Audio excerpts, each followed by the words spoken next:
everyone, and welcome back to our channel. I'm Mia, and this is Alberto, your business coach. Today, we're going to discuss something that's crucial for every business that's trying to scale: building an effective advisory board. Alberto, many founders are very busy, deep in the daily operation. Why should they add another thing like forming an advisory board to their plate? This is actually a great question. In the end of the day, we're all very busy, but there's such thing called tunnel vision. When you're deep entrenched in the operations, you sometimes can't really see the daylight. You need some sort of fresh breath of air, a holistic kind of top-down view so you understand what's the north. And so different than a board of directors, a board of advisors doesn't really have that legal duty, but in a way it serves as a sounding board to essentially give the founder three things. One, which is accessibility, being able to help you open doors and channels. Second is to give you accountability in terms of like, you feel sometimes when you're doing stuff and then you realize like a month has passed and you really haven't accomplished much, but you feel like you're busy every day. So this sort of support system, advisory board, gives you accountability. And then third, it gives you a north. If you're just trying to get one client at a time, sometimes it's really easy to forget where you're trying to achieve and what you're trying to get and how you're building success in order to get there. So that's where having an advisory board helps you make sure that you're more effective in what you're doing. At the same time, helps you unlock the growth potential that sometimes being a solo founder or having tunnel vision hinges you. You know, this reminds me about a friend of mine. She runs a very lovely bakery doing about $200,000 a year of revenue, and all of her customers really love her products. But she's feeling very overwhelmed, working constantly. She doesn't have time for her family, her friends, or her hobbies, or anything else she has in her life. And she tells me that she isn't that profitable, even though she's very busy all the time. And she told me that someone approached her and offered to buy her business. And for her, it's feeling like it's a good way of taking the stress out of her and just like passing it to someone else. But I worry she might be selling herself short. And it really highlights what you mean about the advisory board and having this outside perspective. How do you think an advisory board could change the perspective for her before reaching to this point?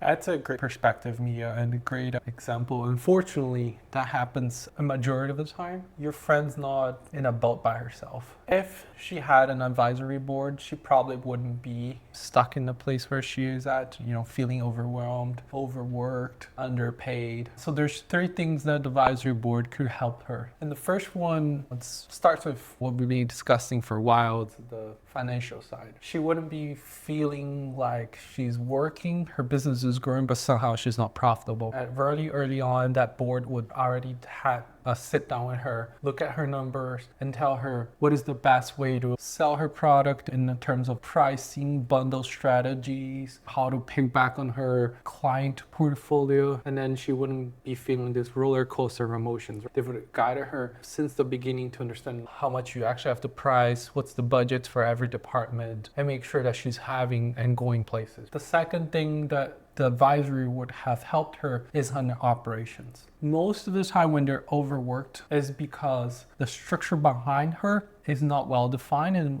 really not well done. In a way, majority of founders, when they start, they're very passionate about this idea and everything that they know is sort of intrinsic to their knowledge. Let's say your bakery friend, she's probably super passionate about the baking goods that she does. But when it comes down to managing teams, what is the right organizational chart? How does she grow talent within the house? And these are the things that the operational people would have helped. Because if a majority of the time founders really focus on that profitability, they start looking at payroll costs like cost. But we all know that the true soul of every endeavor is the team and the people behind it. So you can't really look at payroll as cost, but that's the reality of majority of people. They want to be profitable and they see that they're not profitable. So they start reducing the amount of compensation, and so the access to talent that they have is not probably the best. And so it's a snowball effect. And the third is essentially the strategy behind it. She's probably facing that lots of clients, but low profit paradox. And so it's normal to companies that's starting to have some sort of rocky profitability from year 1 to year 3, but you don't want to make that a common story. So the advisory board would have a look at your customer mix, your offering rates, what is your business model, how do you grow and scale beyond. Usually a business is not about just selling a goods, right? Let's go back to our Apple example. Even though when we think about Apple, we're looking at they're selling cell phones, computers. What is that they're really selling? They're building the infrastructure, which is the Apple ecosystem. And so when you're buying a phone or when you're buying a computer, it's not just a phone. You're buying into the ease of use that Apple develops so that, when you want to copy and paste from your phone to your computer or vice versa, it's very seamlessly. And that's what the value is. And so when you think about a bakery, you're not just selling one croissant, one bread, one cookie. You have to think about, are we building a franchise? Are we going after new stores? And how do you build upon your brand? And so these are the three things that the advisory board would have helped your friend since the beginning, so she wouldn't be in this position feeling like she has to sell out and give up on her dream. So it's not just one person, but the collective expertise of different people, seen from different crucial angles, the perspectives that she might not see herself or she's too busy to actually pay attention to it. Exactly. So this advisory board helps you have sort of like a step back perspective of how you start and what's your finish line, and your friend wouldn't be in this position. And on top of it, maybe someone else could come with a buyout offer, but your friend would be in a different position in the negotiation. She would be negotiating in terms of power because she would have different choices. It's like, I can see the future cash flows of the business in the next 5 years and what the value that would require for me to walk away and cash out, versus I can keep my business and I'm still profitable, still making my paycheck and hiring or employing numerous employees. So life is good. So you will go into that negotiation with a very different type of dynamic. And so that's where your advisory board could actually help you. That really paints a picture of how proactive strategic advice can help prevent crisis. So now that we saw the impact demonstrated to my friend's story, let's talk about building this team. How do we find the right people, or what kind of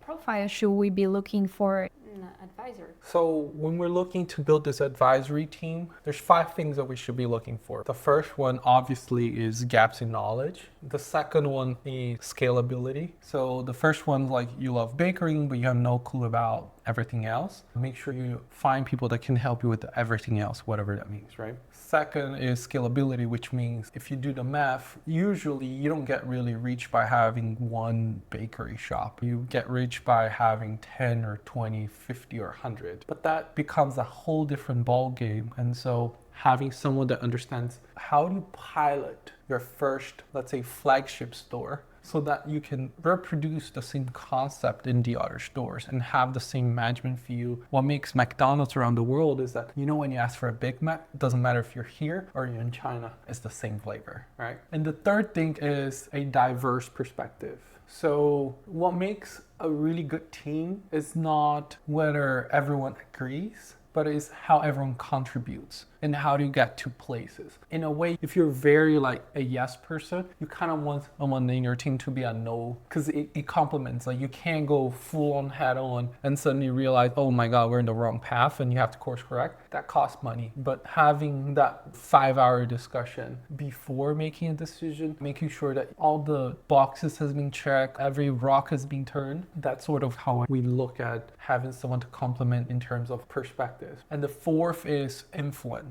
So one thing that a lot of entrepreneurs and founders forget is the power of a brand. And especially in this age of social media influencers, I think we're noticing even your industry, right? Before you were a model and you were the center of attention. But right now you're actually challenged to evolve in your career, because it's no longer just about going to a catwalk or doing a photo shoot session. Every model should know how to sell, right? In the end of the day, you gotta help the brands to sell, because otherwise you'll be seen as cost. That's why you've noticed that the whole stigma of what a model should look versus to what companies are hiring are just essentially influencers. And so if you can hire or you can have the help to actually build your personal brand, like if you want to be the best baker, you kind of want to people perceive you as excellence in bakery. You're passionate about bakery, about your cookies or your bread and whatever it is that you do. So the power of that brand is super important and what majority of founders kind of forget. And then fifth is opening doors. Majority of the time, we always felt like we have the right message, the right content, right experience, but we don't have the right audience.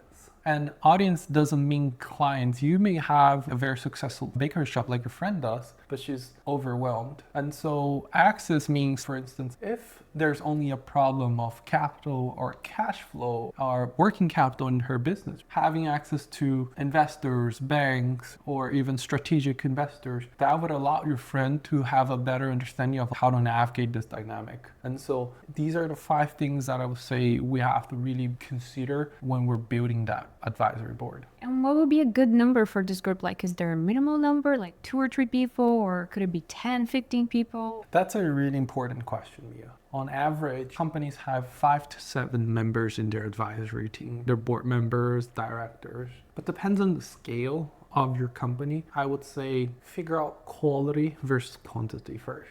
If your biggest problem right now is figure out scalability of your business, don't go looking to bring someone to your team that talks about like PR and branding. So my suggestion is essentially make sure that, like we were discussing a few other videos, that every founder should have their mentor, advisor, and coach. So make sure you have that. And with this team, you start figuring out what your strengths and weaknesses are. And then you will give you clarity of the 5 points where I spoke about looking at boards, what your priorities should look like. And so then you go and find the people to help you based on what your priorities and how much time and resources you can have and what you should be looking for. But finding or attracting this high caliber type of people sounds very challenging. Like, do you have any tips about how to connect with them? Yes, I do. I can give you 5 tips. This is going to be some sort of marriage. So number 1, look for someone that's close to your network because trust is very important. Second, make sure you craft your pitch to really yield and maximize and optimize what that relationship is going to look like. You don't want to talk about, let's say, the future of the cookies to someone that you are looking for to talk about scalability for business. And the third is be very specific that this is a advisory sort of role versus having some sort of operational responsibility. The fourth is vet for fit. In a way, as you're going through this process, you're going to meet a lot of people and you're going to want to choose and select the ones that you kind of want to talk to them, right? It doesn't matter if they're the best in the industry, but somehow every time the guy calls you and you're like, I don't want to talk to this guy. And the fifth is discuss compensation. Most of the time, these people, they are offered what we call options or shares. These are not like payment in kind, so it's not like you get cash unless you're much bigger and you need more time from them than just having a call once every 3 months or month. And so have a clarity on how the compensation structure is going to look like. And obviously you can structure in terms of milestones, performance. And so that is the fifth. Have clarity and share how you plan to compensate them. These are very great tips. And now that we build this board, how do we structure things effectively to make everything work out? Don't wing it. It may feel daunting that most of the time we don't know what we're doing, but try to structure it in a way that you align and manage everyone's expectations, including yours. So manage cadence. That's the thing we're talking about, accountability. If we're gonna have a meeting every month or every 3 months, make sure that you have that so that everyone understands. Second is have that flow of information. So if every month you're going to have a meeting, know why you're having the meeting and what is the objective of the meeting and what are the challenges that you're having. And then the other part is onboarding. You can't expect someone to come and help you if you don't take some time to like data dump them, so everything they have to know about your business. So usually what we do is have a kind of like an advisory board day. So where you invite everyone to come, they spend a couple hours customers through your process in your store. They look at your books and everything, so that in just one day you kill all birds with one stone and everyone fully have grasp of what is the situation. So you're saying that the work doesn't stop once your board is fully formed. Like, you're not going to magically solve all your business problems when you have all these people working with you. No, that's part of the process. The journey, it's not because you've assembled a team and now your job's complete. That's just the beginning. But the most important part is the accountability. As we're preparing agendas, meeting, one thing that will turn your advisors off is if you keep repeating the same mistake. If they tell you, here's what we think, and you guys can hash it out, whether you agree or disagree, but whatever was decided in that meeting, you make sure you have everything on paper. And the next meeting, they want to see change. People get engaged and excited about you or your business when they see improvement. It's not how bad your house is. It's not a problem. Everyone knows that in order for them to be an advisor, that they must have a sort of underlying issue. Otherwise, you wouldn't need them. And so they're not really worried about how pretty your house is right now, but they want to understand your honesty and your accountability. So, and if you agree with something, make sure that thing is done. Because if you come back in the next meeting, you're like with another excuse and you haven't done, you're gonna lose your interest of your advisors and you're gonna essentially be on your own. This has been an incredibly insightful conversation, Alberto. And to wrap things up, what's the biggest takeaway for small business owners considering creating this advisory board? This is going to be the most important investment you're going to make in yourself and in your business. It's going to take time, it's going to take money, but it's almost like that old tale. If you're the smartest kid in the room, you're not learning and you're not improving. So by designing this advisory team or board, you're going to surround yourself with educated, smart people that have been there, that can open doors, that's going to transform your environment. And for a company, that's priceless, because the worst thing you can have for a company is being stuck. That's fantastic advice, Alberto. Thank you so much for sharing all your knowledge with us. And how can we learn more about your coaching business? Well, hit that subscribe button, that like, leave a comment. We'll make sure we answer. And if you need a more personalized one-on-one help, send us an email and let's get to know each other. Yeah. Thank you so much for watching our channel, and we'll see you in the next one.